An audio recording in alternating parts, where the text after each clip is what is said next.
6:48, here's our Smart Start for Monday and breaking updates as we're working to get some more details about this shooting as a young child accidentally shot their father in Rochester. A terrible situation there. As RPD tells us, this happened on Velix Street last night. Ron Spitzer joining us from outside the public safety building. She has the latest updates on what we know so far. Ron.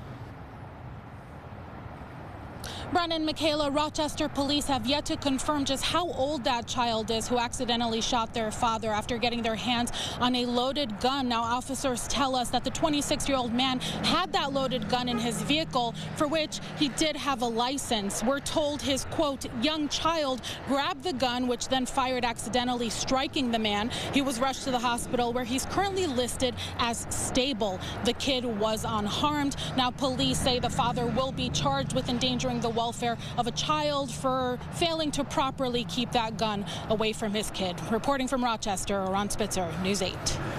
Ron, thank you. Also breaking overnight, a man 30 years old has serious injuries after a shooting in Rochester. Officers responded to that scene at Lincoln and Merrimack Streets around 8:30 p.m.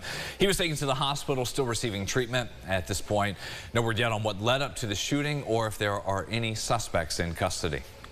Well, stay with us as we learn more about these breaking stories and all further updates on our headlines on air and online at rochesterfirst.com. In Kentucky, police are still searching for the gunman wanted behind Saturday night shooting of 9 cars along an interstate. 5 people were seriously injured on that stretch of the interstate. Right there that night, a woman from Rochester who says she's done that drive on 75 countless times, but the one Saturday night still has her shaken up. Christina Donato tells us at first it sounded like a rock coming through the window, but right after that, she and her friend Jeremy say they saw a white pickup pull off to the shoulder, thinking there was a blown tire, but this sound was much louder. And then about 2 minutes later, we just saw flocks of police vehicles and ambulances in the northbound lane. So we knew something had happened, but we didn't know what. So we just kept driving. The pair would later find out what we all did, what they were caught in the middle of. A concerned family member also told them what was going on as they called to make sure they were okay. She then discovered bullet holes along the side of her 4Runner after she got home. This is something she never thought would happen to her, but is thankful she and her friend are okay physically, and they are sending prayers to the injured victims. In other developing news, an active investigation shut down a large portion of Avenue D after shots were fired in that area last night. RPD tells us the call came in actually around 5 in the afternoon. Police say they found a large fight in a crowd in the middle of the road and heard word that a suspect may have fired a gun, then run into a house. Additional officers were brought in to help, and numerous residents in the area were interviewed. However, no arrests have been made. Anyone with information or possibly videos of this fight, you're asked to please call 911. 2 days from now, this nation will pause to remember all the victims of the attacks on 9/11. Locally, our area has events getting going now. A ride to benefit the National Fallen Firefighters Foundation. It's a memorial bike journey which began in Webster at the Gravel Road Firehouse, and over the weekend there were 2 different trips people could take, one about 9 miles, the other 19. Both included a stop as well on Lake Road at the 1224 Memorial for West Webster. Happening today, one of the 2 sisters charged in connection to the death of a 5-year-old boy in Rochester is set to appear in court for a motions hearing. 21-year-old Tia Kayla Hendricks previously entered a not guilty plea for murder and arson charges. She and her sister, 31-year-old Taquita Hendricks, are accused of pouring flammable liquids all over a porch on Portland Avenue, then lighting it on fire back on July 29th. The 5-year-old boy, Malachi Stovall, was trapped inside on the 2nd floor, and although he was rescued, he died days later from his injuries. Both the Hendricks sisters face charges for murder, arson, and assault. Tia Kayla is being held without bail. She'll be in court today at 9:30. Also in court, the trial is beginning for the suspected gunman in a drive-by shooting last summer on Lake Avenue. Officers say 31-year-old Shaquille Turner shot a woman that day in July last year inside her car. She was taken to the hospital and has made a full physical recovery. Turner still facing assault, gun, and drug charges. That trial begins at 9:30. And the girlfriend of the man who killed 17-year-old Brittany Drexel, she's expected to change her plea after rejecting a deal last month on 2 charges of lying to investigators over in South Carolina.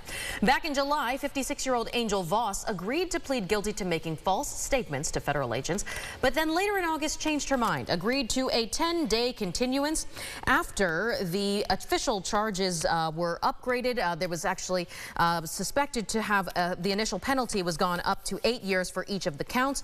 Jury selection slated for November 18th, and if she's convicted of the additional kidnapping charge, a potential there, she faces even more years in prison. She's going to appear in a federal courtroom in Charleston at 10 a.m.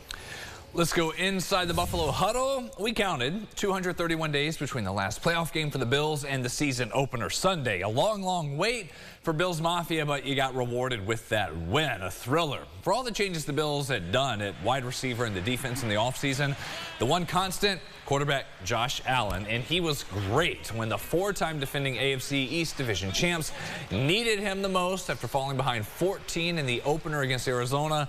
Allen came through, capping off the outing. 4 touchdowns he accounted for. It's a win 34-28. Up next, a short week on the road. The Bills kick off week 2 Thursday night in Miami.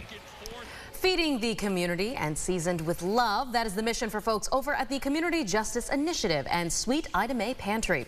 Every other Sunday, they plan to visit a different spot across the city for their Nourish the Village events. They help to face those facing food insecurity by giving them direct access to healthy meals.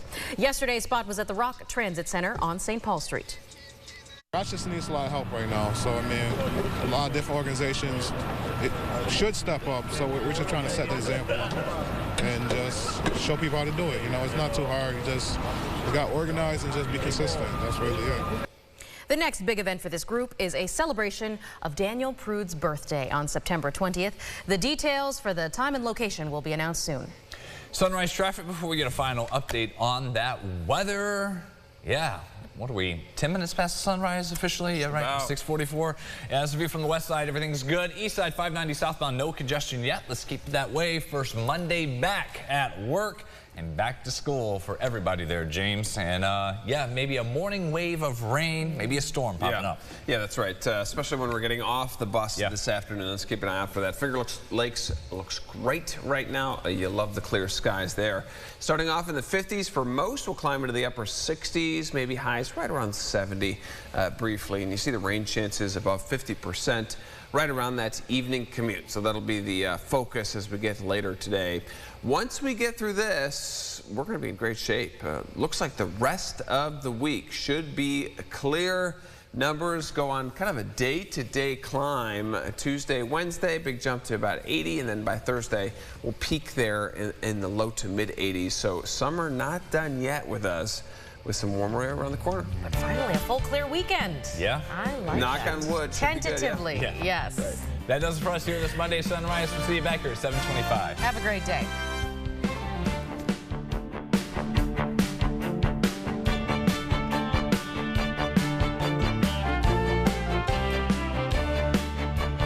Follow Newsy wherever you are on RochesterFirst.com, Facebook, X, and on our app for news and weather.